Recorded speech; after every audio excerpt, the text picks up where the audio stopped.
नमस्कार, my self Hitesh Kaushik और civil staph के इस प्लेटफॉर्म पर मैं आप सभी लोगों का स्वागत करता हूं। आज के सेशन में हम मेडिवल हिस्ट्री के पीवाईक्यूज डिस्कस करेंगे 2022, 23 और 24 के लिए।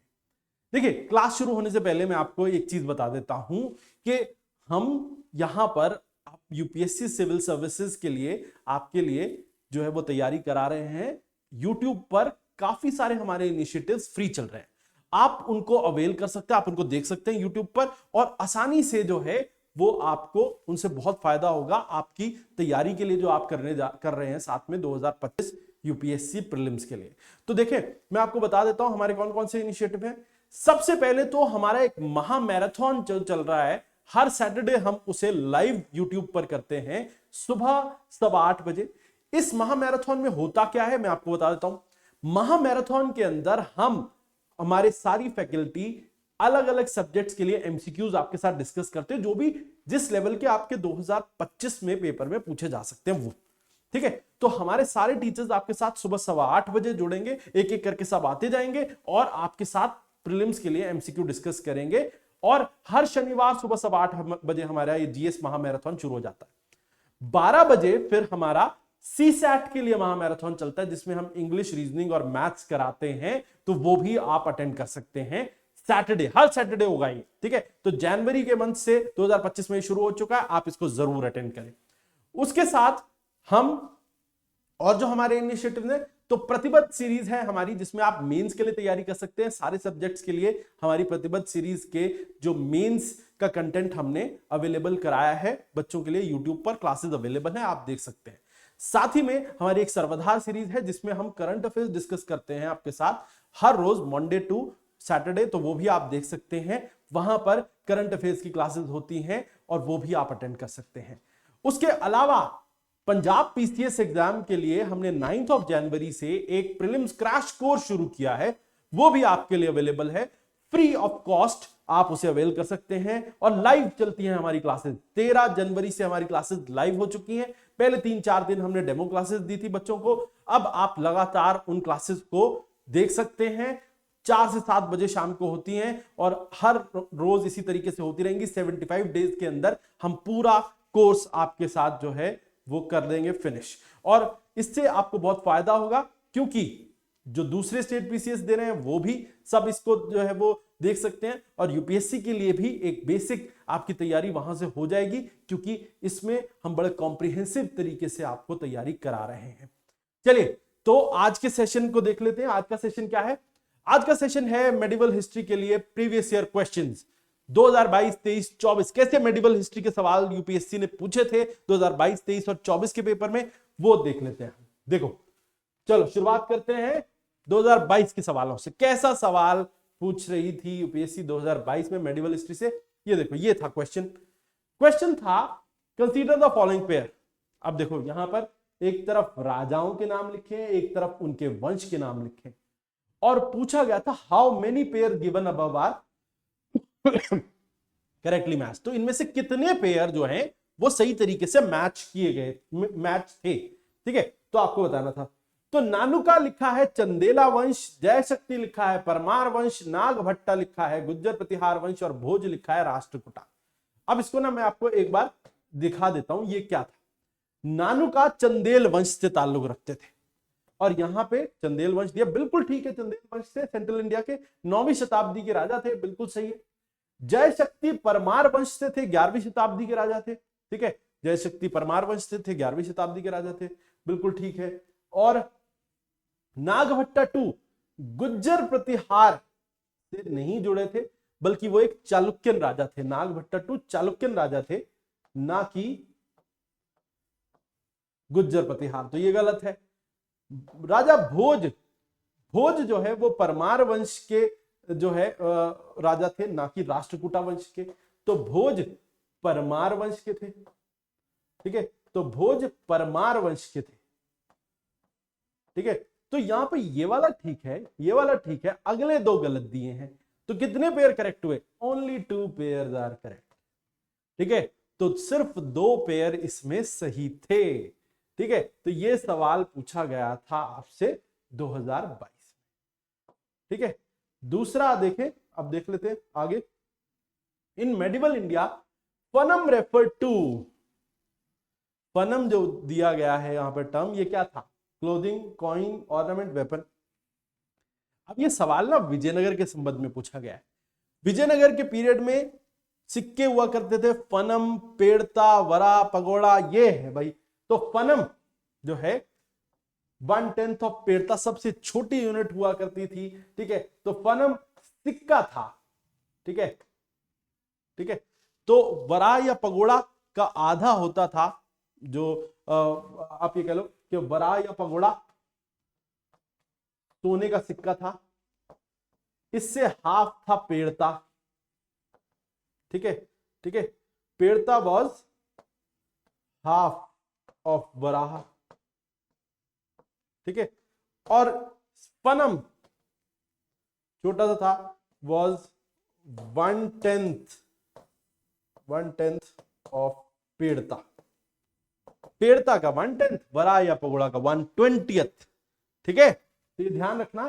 Fanam was a term for coin. Vijayanagar, बहुत मतलब ये कोई डिफिकल्ट क्वेश्चन नहीं है, ये तो बहुत बार पूछा जा चुका है। स्टेट पीसीएस में भी कई स्टेट पीसीएस अलग अलग इसे पूछ चुके हैं। फनम, वरा, पेड़ता, ये सब सिक्के थे। ठीक है, चल next. With reference to Indian history consider the following statement. First Mongol invasion happened during the reign of Jalaluddin Khilji. ये कहते हैं कि पहला मंगोल इन्वेजन जलालुद्दीन खिलजी के समय पे हुआ। देखो, ये गलत स्टेटमेंट है। इससे पहले भी इल्तुतमिश ने भी एक मंगोल इन्वेजन जो है उसको एक तरीके से अवॉइड कर दिया था, लेकिन और आप ये बोलो अगर जलालुद्दीन खान के समय पे हुआ तो सबसे पहले बलबन, जो स्लेव डायनेस्टी का एक रूलर था जो खिलजियों से पहले थे, उनमें बलबन का एक बेटा मोहम्मद खान, वो तो लड़ते हुए मारा गया था। किससे? वो तो लड़ते हुए मारा गया था मंगोलों से। तो मंगोल इन्वेजन तो उससे पहले भी हुआ था, ऑब्वियस है। ठीक है, तो जलालुद्दीन खिलजी के समय पे पहली बार शुरू हुआ ये नहीं है, उससे पहले तो मोहम्मद खान लड़ते हुए मारा गया था, बलबन का बेटा। तो ये तो बिल्कुल गलत स्टेटमेंट है जी, ये बिल्कुल गलत स्टेटमेंट है। ठीक है, अलाउद्दीन खिलजी के समय पर Mongol assault march to Delhi and besieges the city. हाँ, मंगोल असॉल्ट जो है वो दिल्ली तक हुआ था और शहर पर कब्जा बस, हाँ, कि शहर पर कब्जा नहीं हुआ, लेकिन उसके बाहर जो है वो जरूर पहुंच गए थे, लेकिन कब्जा नहीं कर पाए। Mohammad bin Tughlaq temporarily lost portion of north west. भाई ये तो कभी भी नहीं हुआ। ठीक है, तो ऑप्शन देखिए इसका, देखो आंसर इसका 2 ओनली इज करेक्ट। ठीक है, तो 2 ओनली करेक्ट यानी कि मतलब क्या है, ये बिल्कुल ठीक है कि अलाउद्दीन खिलजी के समय पर मंगोल असॉल्ट हुआ था, बिल्कुल सही है। और वो दिल्ली को घेरा लगाने में भी सफल हुए, पर दिल्ली को जीत नहीं पाए थे, ये बिल्कुल ठीक स्टेटमेंट है। मोहम्मद बिन तुगलक ने अपने कुछ इलाके मंगोलों से गवाए? नहीं गवाए थे, उसने तो खुद से गलतियां की थी साउथ में, अपने कुछ एडमिनिस्ट्रेटिव मिस्टेक्स थी उसकी, और कुछ और फेलियर्स थे उसके, उसकी वजह से उसने अपने साउथ में कुछ टेरिटरी अपने ही रीजनल गवर्नर से गवाई थी, वरना बाहर से अटैक करके उसने कुछ नहीं, अटैक में उसने कुछ नहीं गवाया था। तो ये स्टेटमेंट रॉन्ग है, यानी कि only 2 is correct. Mohammad bin Tughlaq तो एक कहते हैं कि उसके फादर गयासुद्दीन तुगलक की वजह से ऑलमोस्ट पूरा इंडिया जीतने में सफल हो गया था, लेकिन बाद में जब उसके फादर को उसने धोखे से मारा, उसके बाद उसने अपनी गलतियों से जो है अपने स्टेट के अंदर अपने काफी सारे दुश्मन पैदा किए और उन्होंने ही उसकी टेरिटरी को तोड़ा, बाहर से कोई अटैक नहीं हुआ। ठीक है, तो 2 only is correct. With reference to Indian history, who of the following were known as कुलादरा? Arab merchants, Qalandar, Persian calligrapher या सईद? अब देखो, ये जो है ना, अगर आप पढ़ेंगे एनसीईआरटी तो ये आसान हो जाता, लेकिन अगर एनसीईआरटी से नहीं पढ़ा है तो थोड़ा डिफिकल्ट हो जाता, क्योंकि क्या है, सईद बेसिकली कौन थे? कुलादरा ये शब्द होता है कैप वेयर, जो टोपी पहनने वाले लोग, एक अलग तरीके की पॉइंटेड टोपी पहनते थे ये लोग। कौन? सईद। सईद बेसिकली खिज्र खान से एसोसिएटेड है। खिज्र खान जो जिनको तैमूर ने बिठाया था मुल्तान में, और बाद में वो दिल्ली पर भी कब्जा करने में सफल होते हैं। दिल्ली सल्तनत का चौथा वंश जिसको तैमूर ने एस्टैब्लिश किया था, सईद, उनके लिए जो बोला जाता है कि ये कुलादरा कहलाते थे। कुलादरा वो जो पॉइंटेड टोपी पहना करते थे, डिस्टिंक्टिव पॉइंटेड एक कैप पहनते थे, और वो कुलादरा कहलाते थे। ठीक है, चल तो 2022 के हमने सवाल देखे, ये सवाल थे पूछे गए। अब आ जाते हैं 2023 के मेडिवल हिस्ट्री के क्वेश्चंस पे कि किस तरीके के सवाल उन्होंने पूछे थे। ये था सवाल, देखो, consider the following dynasties, Hoysala, गाडलवा, ककेटिया और Yadava. How many of the above dynasties established their kingdoms in early 8th century AD. इनमें से कितने थे जो जिन्होंने डायनेस्टीज जो अर्ली 8th सेंचुरी में एस्टैब्लिश हो गई थी। तो देखो जो वैसे जो नाम लिए हैं ना, इनको अगर आपने क्रोनोलॉजी को सही से पढ़ा है तो आप इनको देख के आसानी से समझ सकते हो कि अर्ली 8th सेंचुरी यानी 700s, समझ रहे हो। 700s में कौन था? कोई भी नहीं था इनमें से। 700s में साउथ इंडिया में जो है राष्ट्रकूटा 755 से जो एस्टैब्लिश हुए, और पूरा साउथ इंडिया ऑलमोस्ट उनके अंडर था 955 तक। उसके बाद ही ये सारी डायनेस्टीज। अब देखो, चलो गाडलवा नॉर्थ इंडियन है, गाडलवा वो है जिससे जयचंद्र आता था, और ये तो 10th और 11th सेंचुरी की नहीं है, 10th और 11th सेंचुरी की है गाडलवा। और बाकी बच्चे होयसाला, ककेटिया और यादव। यादव महाराष्ट्र में हुआ करते थे, और ये वो है जिनको अलाउद्दीन खिलजी ने डिफीट किया। और ये भी जो है अब देख लो, यादव कुल 13वीं शताब्दी से ताल्लुक रखता है। देखो कहां जाके उन्होंने बताया 13वीं शताब्दी में इनको अलाउद्दीन खिलजी ने हराया था। ककेटिया 12वीं शताब्दी से ताल्लुक रखते हैं, ककेटिया, और होयसला 10वीं शताब्दी से ताल्लुक रखते हैं। गाडलवा 11वीं शताब्दी, गाडलवा जयचंद्र हुआ करते थे उनके। तो वैसे भी ये नॉर्थ इंडिया से 10वीं 11वीं शताब्दी हो गए। ठीक है, ककेटिया भी ये महाराष्ट्र में 13th सेंचुरी हो गए। ठीक है, और ककेटिया 12वीं 12th सेंचुरी हो गए। ठीक है, होयसाला 10th सेंचुरी हो गए। कौन है 700s की शुरुआत वाला? कोई भी नहीं, नन आपका करेक्ट आंसर है इसमें। ठीक है, क्रोनोलॉजी पढ़िए, आसान हो जाता। Who among the following rulers of Vijayanagara empire constructed a large dam across Tungabhadra river and canal cum aqueduct several kilometres long from river of capital city. अब ये थोड़ा डिफिकल्ट क्वेश्चन था। वैसे विजयनगर के बारे में अगर आप पढ़ते हैं तो फिर ये हो जाता। ये राजा थे देवराया वन, जिन्होंने तुंगभद्रा नदी के ऊपर एक कैनल कम एक्विडक्ट बनवाया था जो कई किलोमीटर लंबा था, from river to capital city. ठीक है, तो देवराया वन वो राजा थे जिन्होंने ये बनवाया था। ठीक है, 24 किलोमीटर लंबा। Next, who among the following rulers of medieval Gujarat surrendered due to Portuguese. इनमें से कौन वो रूलर था जिसने पोर्चुगीज को ड्यू दे दिया था? ड्यू हमें पता है, दमन एंड दीव, दादर एंड नगर हवेली, उसके अलावा गोवा, ये सब पोर्चुगीज के कब्जे में रहा। लेकिन कौन सा वो रूलर था जो मेडिवल गुजरात का जिसने ड्यू सरेंडर कर दिया था? किसको? पोर्चुगीज को।